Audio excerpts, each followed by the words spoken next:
नमस्ते, न्याय हेतु में आपका स्वागत है। इस वीडियो से आप जानेंगे कि विभाजन के बाद में संपत्ति का बंटवारा करने के बारे में विस्तार से बताएंगे। यदि आप अपने परिवार में संपत्ति के बंटवारे के लिए विभाजन का मुद्दा उठाना चाहते हैं तो यह वीडियो आपके लिए महत्वपूर्ण है। चलिए शुरुआत करते हैं। पहला चरण है कानूनी जानकारी और सलाह प्राप्त करना। विभाजन का मामला आपके लिए नया हो सकता है और यहां तक कि विवादास्पद हो सकता है। इसलिए आपको एक अनुभवी कानूनी सलाहकार से मिलना चाहिए और अपनी मामले की विशेषताओं को समझना चाहिए। वे आपको सही मार्गदर्शन देंगे और आपको संपत्ति के बंटवारे की प्रक्रिया के बारे में संपूर्ण जानकारी प्रदान करेंगे। दूसरा चरण है संपत्ति का मूल्यांकन करना।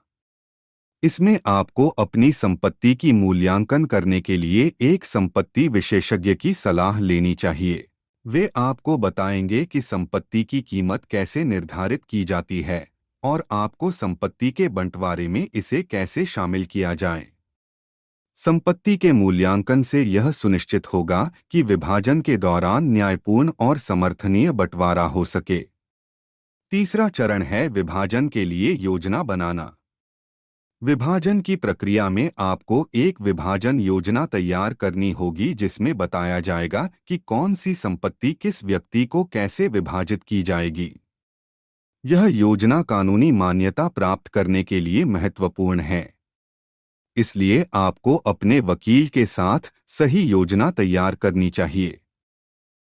चौथा चरण है कोर्ट में याचिका दाखिल करना। याचिका विभाजन के लिए मान्यता प्राप्त करने के लिए आपको अपने प्रशासनिक कोर्ट में एक याचिका दाखिल करनी होगी।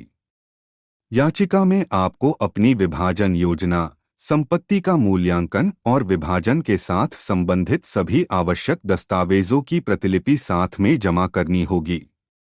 याचिका की जांच और सुनवाई के दौरान आपको अपने वकील के साथ मौजूद रहना चाहिए। पांचवा चरण है मुख्य सुनवाई।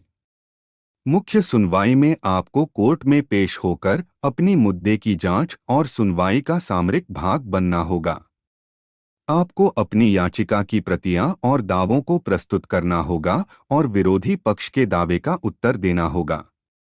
मुख्य सुनवाई के दौरान आपको कोर्ट की निर्देशों का पालन करना होगा और अपने वकील के साथ मिलकर अपनी मामले की पक्ष को प्रस्तुत करना होगा।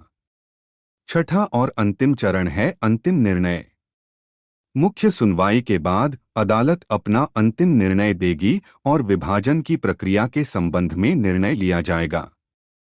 अंतिम निर्णय में अदालत विभाजन की योजना को मान्यता दे सकती है या फिर एक नई योजना तैयार कर सकती है।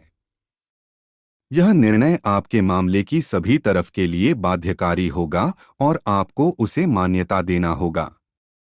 सातवां और अंतिम चरण है न्यायाधीश के आदेश का पालन करना।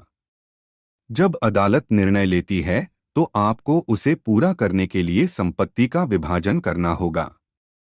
आपको अदालत द्वारा निर्धारित समय में संपत्ति का बंटवारा करना चाहिए और सभी आदेशों का पालन करना चाहिए। यदि कोई पक्ष आदेश का अवहेलना करता है तो आप उच्चतम न्यायालय में अपील कर सकते हैं।